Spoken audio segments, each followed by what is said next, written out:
Bien-aimés dans le Seigneur, chers auditeurs, nous vous saluons dans le très beau nom de notre Seigneur Jésus-Christ. Nous sommes heureux de vous retrouver ce matin et de vous savoir toujours aussi nombreux et fidèles à ces rendez-vous quotidiens pour partager la parole de Dieu avec nous, et nous bénissons la Ligue pour la lecture de la Bible qui nous prépare ce programme de méditation quotidienne. Aujourd'hui, mercredi 6 novembre, nous méditons dans Daniel chapitre 4, verset 19 à 37. Daniel 4, 19 à 37, nous prions avec Papa Dani Moubeno avant de lire ce texte.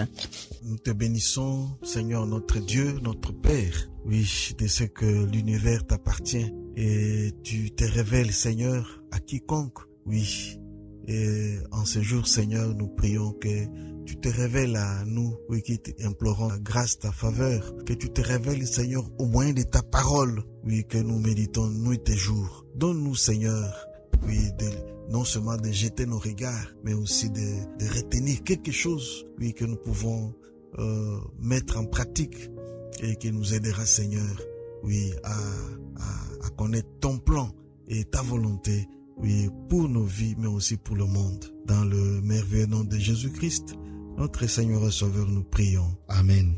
Amen. Daniel, chapitre 4, verset 19 à 37, c'est le texte de notre méditation de ce mercredi 6 novembre. Nous aurons à répondre aux questions 1, 3 et 7. De quoi s'agit-il? Y a-t-il un exemple à suivre ou à ne pas suivre? Quelle vérité Dieu nous révèle dans ce passage? Daniel 4, 19 à 37. Alors Daniel, nommé Belshazzar, fut un moment stupéfait et ses pensées le troublaient. Le roi reprit et dit: Belshazzar, que les songes et l'explication ne te troublent pas. Et Belshazzar répondit: Mon Seigneur, que le songe soit pour tes ennemis et que son explication soit pour tes adversaires. L'arbre que tu as vu qui était devenu grand et fort, dont la cime s'élevait jusqu'aux cieux et qu'on voyait de tous les points de la terre. Cet arbre, dont le feuillage était beau et les fruits abondants, qui portaient de la nourriture pour tous, sous lesquels s'abritaient les bêtes des champs, et parmi les arbres duquel les oiseaux du ciel faisaient leur demeure, c'est toi, ô roi, qui es devenu grand et fort, dont la grandeur s'est accrue et s'est élevée jusqu'aux cieux, et dont la domination s'étend jusqu'aux extrémités de la terre. Le roi a vu l'un de ceux qui veillent et qui sont sans descendre des cieux et dire: Abattez l'arbre et détruisez-les, mais laissez-en en terre le tronc où se trouvent les racines, et liez-le avec des chaînes de fer et des reins parmi l'herbe des champs, qu'il soit trempé de la rosée du ciel et que son partage soit avec les bêtes des champs, jusqu'à ce que cet temps soit passé sur lui. Voici l'explication, ô roi.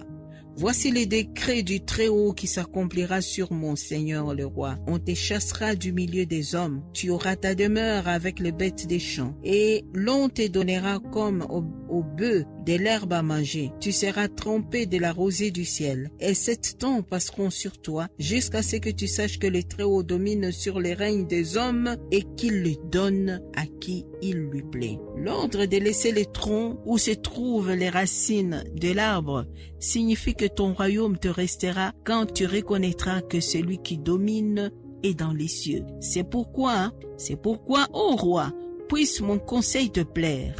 Mets un terme à tes péchés en pratiquant la justice et à tes iniquités en usant de compassion envers les malheureux, et ton bonheur pourra se prolonger. Toutes ces choses se sont accomplies sur le roi Nebuchadnezzar.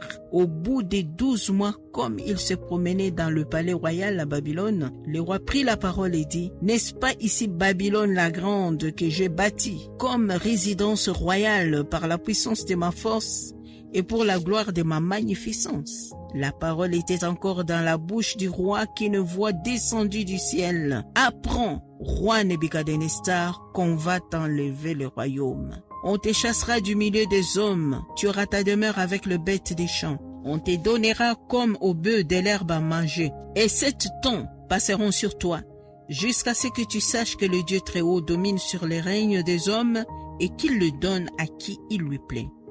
Au même instant, la parole s'accomplit sur Nebuchadnezzar.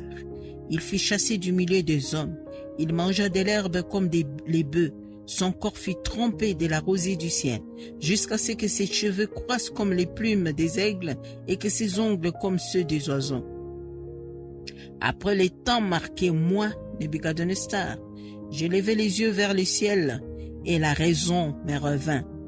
J'ai béni les Très-Hauts, j'ai loué et glorifié celui qui vit éternellement, celui dont la domination est une domination éternelle et dont le règne subsiste de génération en génération. Tous les habitants de la terre ne sont à ses yeux que néants. Il agit comme il lui plaît avec l'armée des cieux et avec les habitants de la terre. Et il n'y a personne qui résiste à sa main et qui lui dise « Que fais-tu » En ce temps, la raison me revint. La gloire de mon royaume, ma magnificence et ma splendeur me furent rendues. Mes conseillers et mes grands me redemandèrent. Je fus rétabli dans mon royaume et ma puissance ne fit que s'accroître. Maintenant, moi, Nebuchadnezzar, je loue, j'exalte et je glorifie les rois des cieux, dont toutes les œuvres sont vraies et les voies justes, et qui peut abaisser ceux qui marchent avec orgueil. Voilà, bien aimés, nous venons donc de lire le texte de notre méditation de ce mercredi 6 novembre. C'est un merveilleux texte, hein? Daniel 4, 19 à 37, nous répondons aux questions 1, 3 et 7. De quoi s'agit-il? Il y a un exemple à suivre ou à ne pas suivre et quelle vérité Dieu nous révèle dans ce passage. Je vous laisse la parole, Papa Dani. Merci, Maman Justine. De quoi s'agit-il? Il y a un songe que le roi a eu dans le texte du jour précédent, oui, d'hier. Et aujourd'hui, nous voyons l'interprétation et l'accomplissement même du songe. Et ce qui est à relever ici, c'est en fait l'émotion même que ressent Daniel au moment d'interpréter. Parce que comment dire au roi que roi, le songe que tu as vu, tel élément, c'est toi. Et voilà comment cela va s'accomplir. Tu seras chassé du trône, hein, du royaume, et tu seras. Tu vas devenir fou. Hein? Oui. Et il faut voir ce que cela a eu comme impact en Daniel avant même qu'il puisse donner l'explication. Et parce que la Bible dit ici au verset 19, alors Daniel nommé Belchassar fut un moment stupéfait et ses pensées le troublaient. Et le roi l'a remarqué. Le roi dit, Belchassar, que le songe et l'explication ne te troublent pas. Parce que déjà il y avait ce trouble de la part de Daniel. Mais l'exemple à suivre, c'est que Daniel a donné l'explication conformément à ce que le Seigneur lui avait dit, avec simplicité, mais il a dit la vérité.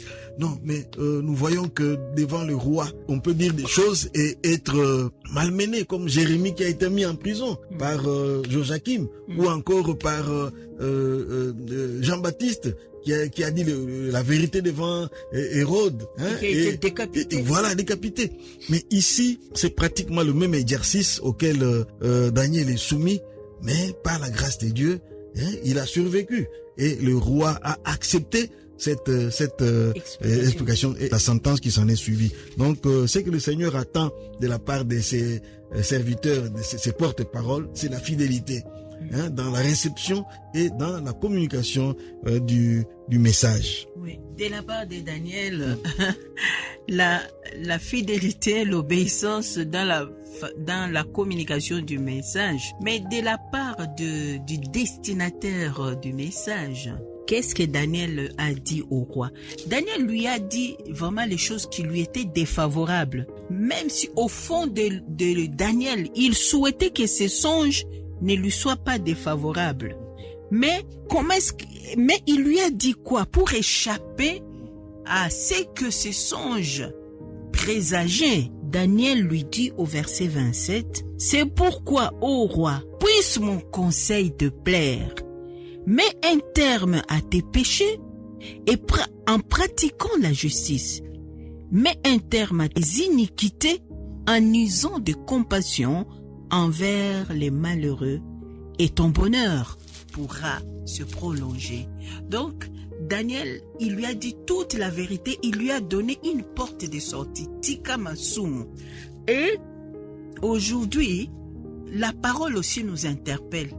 Il y a beaucoup de choses que nous faisons. Peut-être, bien aimé, là où vous êtes, vous nous entendez, vous avez une façon de vous conduire dans votre lieu de travail, dans votre famille et même des fois dans l'église. Mais la parole de Dieu n'approuve pas votre façon de marcher. La parole est souvent si claire, mais vous le savez. Mais ne croyez pas que vous allez échapper à la sentence de la parole de Dieu. Mais aujourd'hui, pour échapper à cette sentence, écoutons tous les conseils de Daniel. Mets un terme à tes péchés et pratique la justice. Mets un terme à tes iniquités en usant de compassion envers les malheureux et ton bonheur pourra se prolonger. Et Daniel a été complet dans son ministère.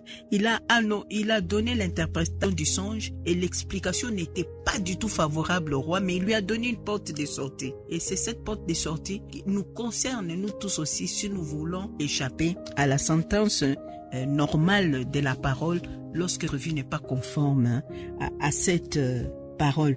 Et ça, c'est l'exemple de Daniel aussi, dans la façon de transmettre le message. Mais ce qui est beau, nous allons rapidement, c'est qu'en fin de compte, après avoir vécu tout ce que la parole, les rêves avaient dit, le roi s'est converti vraiment au Dieu d'Israël. Nous n'avons pas le temps de tout commenter. Papa Dani, je vais vous laisser prier. Seigneur notre Dieu, merci pour nous de comprendre que oui, ta volonté s'accomplit toujours. Seigneur, sois béni, que tu sois l'objet de notre louange, Dieu très haut. Ta domination est éternelle et ton jugement est juste. Apprends-nous, Seigneur, à nous y conformer. En Jésus-Christ, notre Seigneur et Sauveur. Amen. Amen. Amen.